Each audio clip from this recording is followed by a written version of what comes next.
नमस्कार।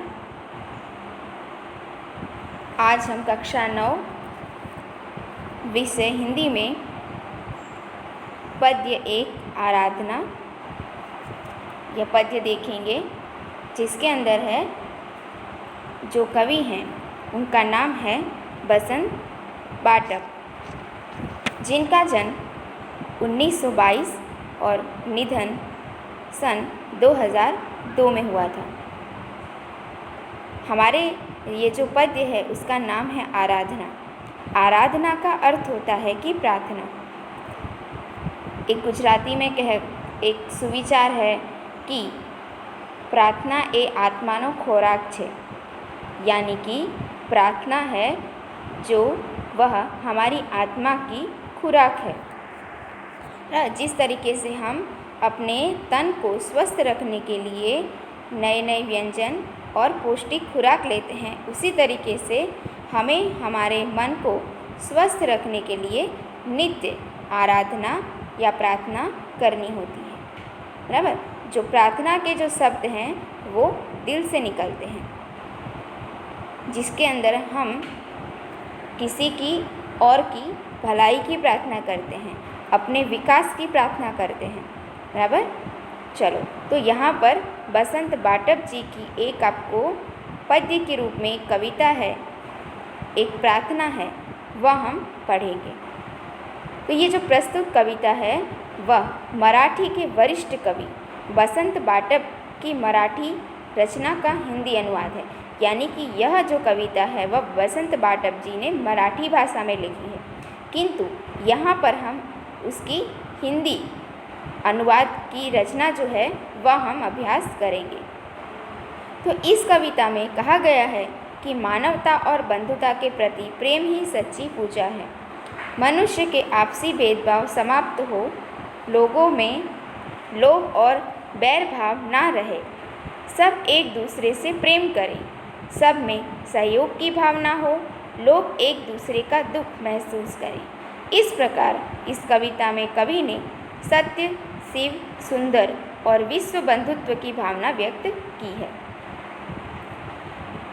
बराबर। तो सबसे पहले तो हम जो है यहाँ पर बसंत बाटप जी जो हैं उनके बारे में जानते हैं। बराबर। तो सबसे पहले यहाँ पर हम देखेंगे कि श्री बसंत बाटप ख्यात नाम कवि हैं, यानी कि वो जाने माने कवि हैं, नामांकित कवि हैं। आपका जन्म महाराष्ट्र के सतारा जिले के कराड नामक गांव में हुआ था। पुणे आपकी कर्मभूमि है, यानी कि उनका जन्म सतारा जिले में हुआ था और पुणे उनकी, यानी कि उन्होंने अपने जीवन के सारे जो कर्म हैं वो उन्होंने पुणे में किए हैं, इसीलिए उनकी ये कर्मभूमि है। राष्ट्र सेवा दल में आप अग्रणी रहे, व्यवसाय के प्राध्यापक रहे। आपके काव्यों में राष्ट्रभक्ति, समाज जागरण एवं मानवीय संवेदनाएं व्यक्त हुई हैं। सेतु, बिजली, सकीना, अकरावी, दिशा, तेजसी आपकी रचनाएं हैं। प्रस्तुत प्रार्थना में सत्य, शिवम, सुंदरम की भावना के साथ दीन दुखियों की रक्षा करना, मानवता की उपासना करना, भेदभावों को दूर करना, बैर भाव से मुक्त होकर विश्व बंधुत्व की स्थापना करना जैसे वैश्विक मूल्यों को हस्तांतरण करने की प्रेरणा देने वाली यह प्रार्थना मराठी से अनुदित है। तो बच्चों, हम ये जो प्रार्थना है हम उसकी शुरुआत करते हैं।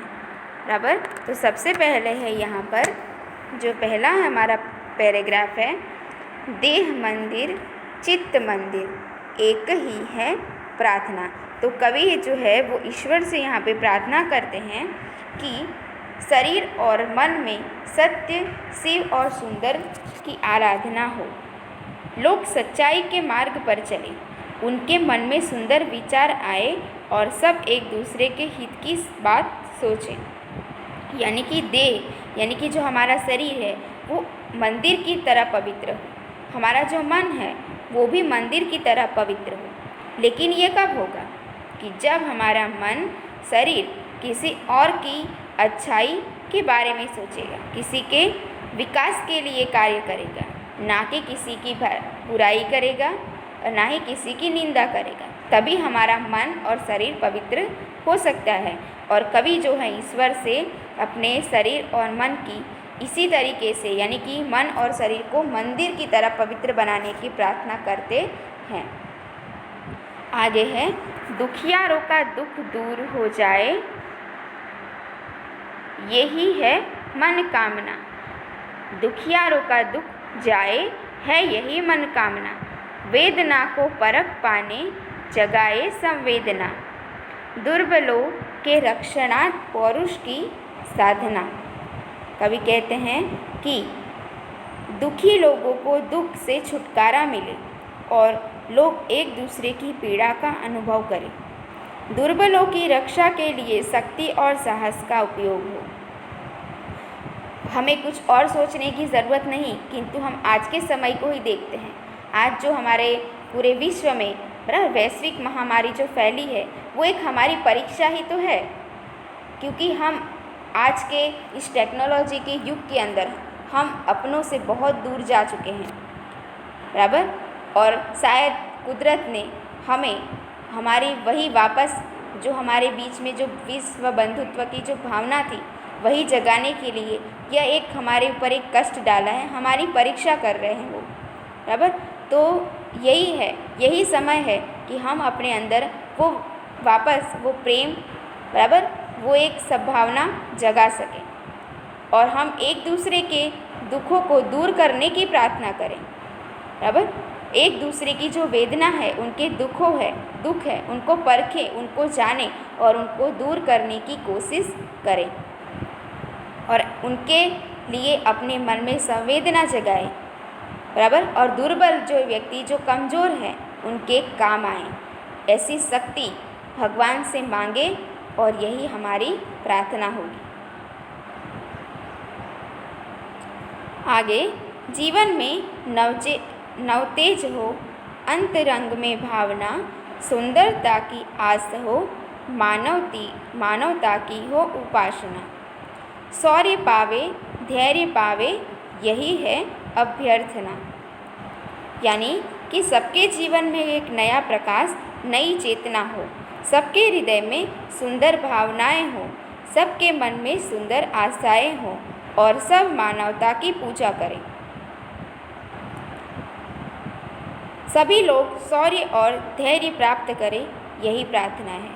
क्योंकि आज के समय के अंदर अगर हम धैर्यता से काम नहीं करेंगे तो हम अपने जीवन से हार जाएंगे, बराबर। लेकिन ऐसा नहीं होना चाहिए, सबके जीवन में नया प्रकाश आना चाहिए, क्योंकि अगर हम संघर्ष करते हैं तो उसका हमें सकारात्मक परिणाम मिलेगा ही। अगर हम हिम्मत से काम लेते हैं तो हमें जीत जरूर हासिल होगी, लेकिन उसके लिए हमारा हृदय भी सुंदर होना चाहिए, क्योंकि हम जैसा कर्म करते हैं वैसा ही फल हमें मिलता है, बराबर। अगर हम अच्छा काम करेंगे तो हमें अच्छा परिणाम मिलेगा। अगर हम किसी की भलाई सोचेंगे तो हमारा अवश्य भला होगा। इसीलिए हमारे अंदर हमारे हृदय के अंदर दूसरों के लिए अच्छी भावनाएं होनी चाहिए, बराबर। सबके मन में सुंदर आशाएं होनी चाहिए, यानी कि सकारात्मक आशा होनी चाहिए कि हम हर मुसीबत का सामना करेंगे और उसमें बदलाव लाएंगे, सकारात्मक बदलाव लाएंगे। और यही सभी मानव की उपासना यानी कि प्रार्थना होनी चाहिए। दुर्बलों शौर्य पावे, धैर्य पावे, यही है अभ्यर्थना। यानी कि सभी के पास, सभी लोगों में शौर्य यानी कि हिम्मत, धैर्य यानी कि धीरज होनी चाहिए और यही हमारी प्रार्थना है, क्योंकि हर काम हिम्मत और धीरज से ही हो सकता है।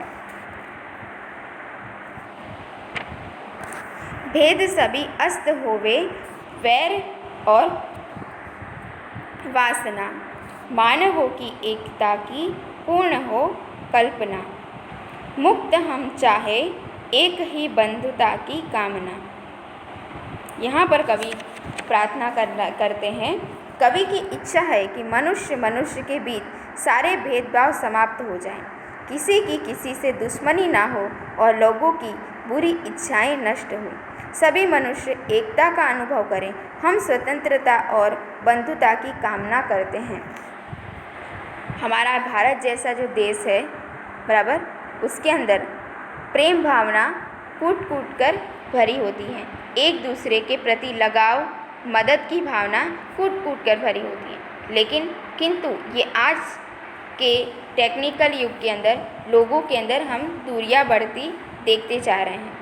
लोगों के अंदर भाई बंधुत्व की जो भावना है वह समाप्त होती जा रही है, जिस वजह से लोगों में एक दूसरे के प्रति दुश्मनी, प्रेम नष्ट होते जा रहे हैं। दुश्मन का भाव बढ़ता जा रहा है और लोगों के अंदर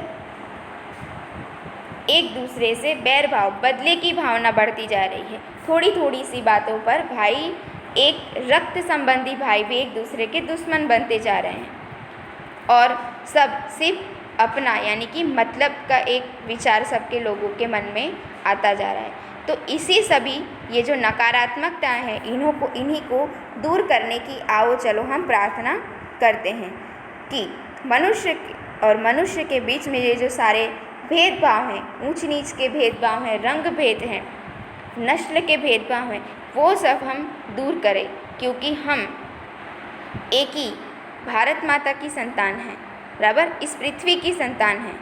बाकी सब रिश्तों को हम एक तरफ पे रखकर सिर्फ मानवता के रिश्तों को हम ध्यान में रखकर एक दूसरे के प्रति भाईचारा की भावना रखें और किसी के साथ कोई दुश्मनी ना हो, लोगों की बुरी इच्छाएं नष्ट हो, यानी कि लोगों के प्रति जो थोड़ी थोड़ी बातों पर एक दूसरे के प्रति नफ़रत जो पैदा हो जाती है, वो नफ़रत की भावनाओं को हम नष्ट करें। सभी मनुष्यता एकता का अनुभव करें, यानी कि सभी को, कोई व्यक्ति अपने को किसी और से छोटा ना समझे और ना ही कोई व्यक्ति अपने को किसी और से बड़ा ना समझे। सबके अंदर समानता का भाव हो और हम सभी लोगों के बीच एक स्वतंत्रता का अनुभव करें और भाईचारा की कामना करें, बराबर। तो यही है हमारे ईश्वर से हमारी प्रार्थना। तो इस पद्य के अंदर जो कवि बसंत बाटप जी ने बहुत ही अच्छी तरीके से सच्ची प्रार्थना, सच्ची आराधना क्या होनी चाहिए, वह इस पद्य के अनुसार हमें समझाया है। तो बच्चों, आज की यह जो कविता है यहाँ पे समाप्त होती है। हम वापस मिलेंगे, तब हम शब्दार्थ, टिप्पणी और इसके लगते जो कुछ प्रश्न हैं उनकी हम चर्चा करेंगे। तो बच्चों, आपको यह प्रार्थना जरूर समझ में आई होगी।